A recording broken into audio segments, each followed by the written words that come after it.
Encore 2 points de perdus pour ce Barça ridicule et encore une fois de manière honteuse, stupide, face au 19e de Liga, relégable qui va sûrement descendre en deuxième division. Après un match nul, 3 buts partout, 3 buts encaissés à domicile. Ça commence à faire beaucoup. La défense du Barça fait vraiment très pitié. Très peur. 3 buts encaissés malgré le retour. On l'attendait, il y a beaucoup de personnes qui attendaient le fameux retour de M. Ter Stegen. Et je suis désolé, mais ce soir, les 3 buts, j'ai pas envie de dire qu'il a mis un triplé.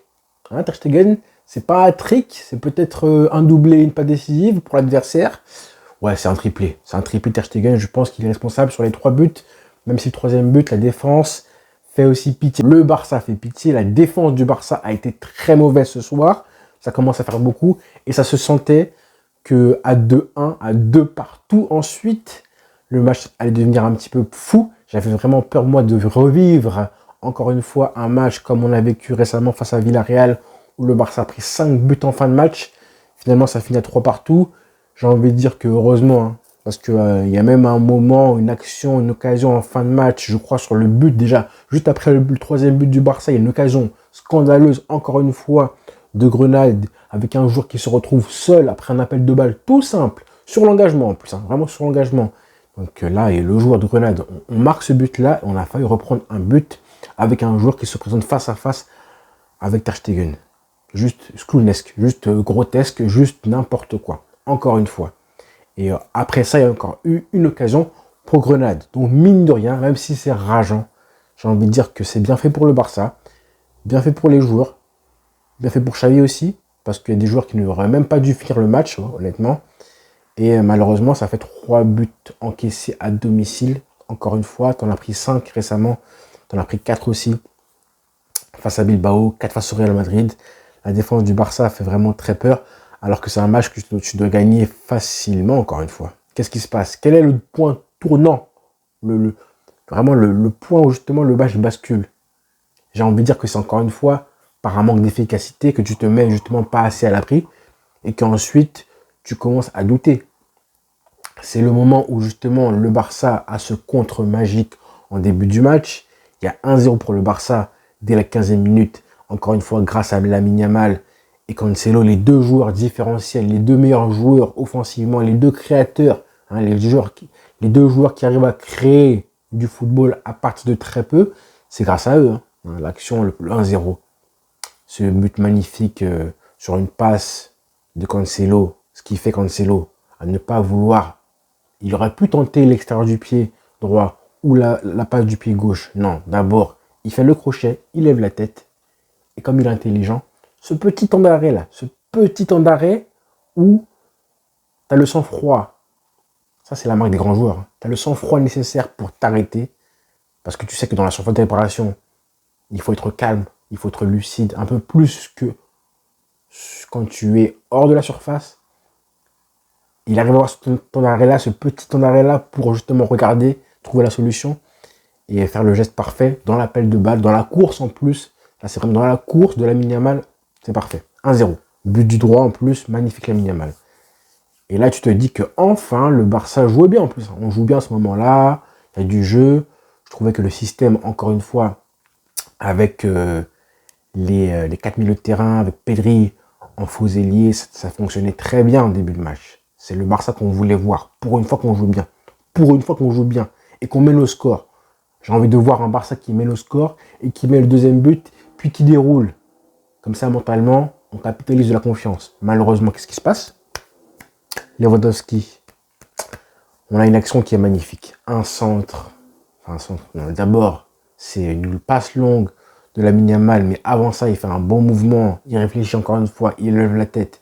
Il fait une passe magnifique, longue, pour Pedri dans sa course. Elle est un petit peu longue, un poil longue, mais Pedri, grâce à son talent technique, arrive à la redresser, fait cette petite pause où il lève la tête, il la place pour Gundogan, qui lui ensuite fait une talonnade, bref, une passe magnifique.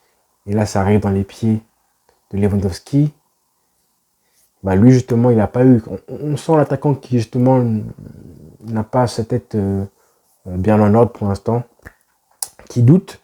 Alors que, justement, je pense que s'il met un petit temps d'arrêt, au lieu de frapper en touche de balle comme ça pressé pour vouloir finir, bah là, voilà, il aurait pu justement la contrôler, pas la contrôler, mais mettre juste un petit temps d'arrêt pour voir un petit peu que le défenseur était côté droit et marquer ce but-là. C'est dommage, hein, parce que Lewandowski parle beaucoup. Hein. Récemment, j'ai vu hier ou avant-hier comme quoi il disait que il n'avait pas assez de bons ballons. Hein. Bah voilà, c'est dommage parce qu'en plus au début il faisait un bon match intéressant. Je trouvais que dans le jeu il était à la fois sobre, il était en déviation intéressant, il faisait des choses pour la conservation du ballon qui était aussi intéressante. Et après ça il a fait du n'importe quoi. N'importe quoi. Heureusement qu'il marque ce but là du 2 partout. Mais comme la défense du Barça est clownesque, et ben on prend le 3-2 juste après. Franchement, à 3-2, je me suis dit, mais c'est n'importe quoi, mais il faut brûler ce club. Il faut brûler cette équipe-là. Enfermez-les tous. Brûlez-les. Comment tu peux prendre comme ça des buts comme ça, juste après avoir marqué, après avoir franchement fait une belle action quand même. Hein, le but du 2 partout, c'est une belle action. Avec Gundogan qui la remet. Hein, comme quoi, c'était juste un peu plus d'application pour marquer un but. Et après ça, tout l'effort que tu as fait, toute la dépense énergétique et mentale que tu as mis pour égaliser, ben, tu la perds sur une boulette, un errement. Bon, j'ai envie de dire que les 3 buts, hein, pour moi, c'est Ter Stegen, mais pas seulement. La défense a fait n'importe quoi. Le 3e but, c'est vraiment pour la défense. On était bien en place en plus, mais sur les côtés, waouh, sur les côtés, n'importe quoi. Du grand n'importe quoi. Vraiment. Le but de Grenade, le 1 partout, c'est un beau but. C'est un but, il est incroyable. Pellistri, ce qu'il fait, c'est fort. Et l'attaquant aussi. Mais à ce moment-là, on devait mener 2-0. Mais comme tu marques pas ce but du 2-0 par Lewandowski, eh ben écoute, les dieux de football ont dit, les dieux de football ont encore sévi. Et ils ont dit, bah du coup, tu vas encaisser un but pour bien te faire du mal hein, à ce Barça-là qui en a besoin. Enfin, ça a été comme ça toute la saison. Toute la saison, ça a été comme ça. Donc voilà. Manque de réalisme, on est puni, c'est bien fait. C'est juste bien fait. Et voilà, heureusement qu'on avait l'homme providentiel, Lamine Yamal, parce que défensivement, c'était n'importe quoi, comme je disais. Koundé, moi, j'en peux plus. C'est dommage parce qu'il y a des bonnes intentions, on va dire, mais son QI football, là, je vois même pas, en fait, c'est même pas des reproches à Xavi, c'est même pas des reproches sur le poste du joueur. C'est juste faire les choses un peu plus simplement, un peu plus normalement. Hein. Être présent quand Lamine Yamal déborde, être un peu plus offensif, ne pas attendre derrière comme ça que le jeu se fasse. Et toi, tu ne sers à pas grand-chose. Et ensuite, quand il y a un centre, tu n'es pas à la réception des centres qui sont un peu longs. Des choses comme ça, en fait, tu te dis, mais en fait, c'est du football, en fait. Il faut être juste un petit peu logique. Parce que voilà, c'est dommage. Koubarsi, pareil, Araujo n'était pas là, donc Koubarsi, le pauvre, je le blâme pas, lui, il a 16 ans, donc voilà, il a 16 ans, c'est pas lui qu'on va faire des reproches pour le manque de, je sais pas moi, le manque de maîtrise défensive. Le but du 3-2, bah, pour moi, c'est Ter Stegen qui doit sortir largement 10 fois. Voilà, tout simplement. C'est le but du 2 partout, celui-là. Voilà. Ouais, c'est Ter Stegen qui doit sortir, mais 10 fois. 10 fois avant que voilà, et Koubarsi prenne le but de prenne le ballon de la tête pour essayer de sauver l'affaire. Et voilà, on a été en difficulté, alors que, comme je disais, moi j'ai bien aimé avoir Christensen en numéro 6. Parce que ça a libéré un peu plus Pedri et Gundogan. Gundogan, il a fait les mauvais choix ce soir, je suis désolé, alors qu'il avait largement de quoi faire un match de porc, encore une fois. Mais comme je disais, hein, quand il fait les mauvais choix, et ben c'est un mauvais meneur de jeu, malheureusement. Mais bon, on va finir sur une bonne note. C'est évidemment Lamine Yamal qui a fait un match incroyable, qui m'a un doublé. Son premier avec le Barça. Qu'est-ce qu'il est fort. Qu'est-ce qu'il est fort. Il est trop fort. Il est juste trop fort. Ce qu'il fait là, le but, déjà le premier but, c'est fort déjà. Même s'il est à côté des cages, il faut quand même avoir le sang-froid nécessaire, mauvais pied pour l'assurer. C'est très fort ce qu'il fait. Voilà. Mais encore plus le deuxième but. Mais même au-delà de ses buts, hein, enlève ses buts, son match, c'est encore une fois un match de porc. C'est lui qui nous sauve ce soir. Il met un doublé. Il aurait pu mettre un triplé. Mais son match, c'est incroyable. Ce qu'il fait là sur l'action avec Marc Guillou, qui la prend de la tête au-dessus, c'est dommage, Marc Guillou. Parce que tu rentres, on a besoin de toi à ce moment-là, parce que Lewandowski fait n'importe quoi.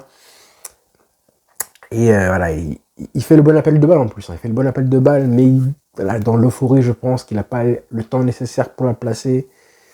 Lamine Yamal fait un boulot extraordinaire. extraordinaire sur l'action. Mais bon, pas seulement sur cette action-là. Il a été aussi incroyable. Le but qu'il met comme ça, là, frappe en rupture.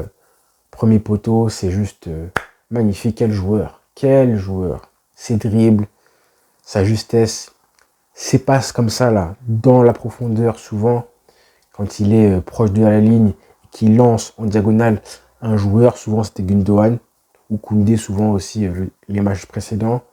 Ça, c'est des passes qu'on voit chez Messi, ça. Mais qu'est-ce qu'il faut. Et du coup, maintenant, quand il reçoit le ballon, il y a mon cerveau qui me dit, vas-y Lamine, fais-moi quelque chose. En fait, mon cerveau, il a créé une attente. Il a créé une espèce d'attente. Quand je vois Lamine Yamal avoir le ballon, je me dis, là, il peut se passer quelque chose. Vas-y. Et des fois, il joue un petit peu plus sobrement. Et je suis un peu déçu. Parce que j'ai envie que le mec prenne le ballon, dribble un mec, crée quelque chose de plus risqué. Mais des fois, c'est juste le bon geste. Hein. Il joue simple et c'est ce qu'il faut faire. Mais mon cerveau me dit que il est tellement fort techniquement. En fait, c'est exactement ce que j'avais comme quand je voyais Messi jouer. Sauf que là, c'est pas Messi. Donc forcément, il n'y a pas les mêmes résultats, on va dire. mais quand même, 16 piges. 16 piges.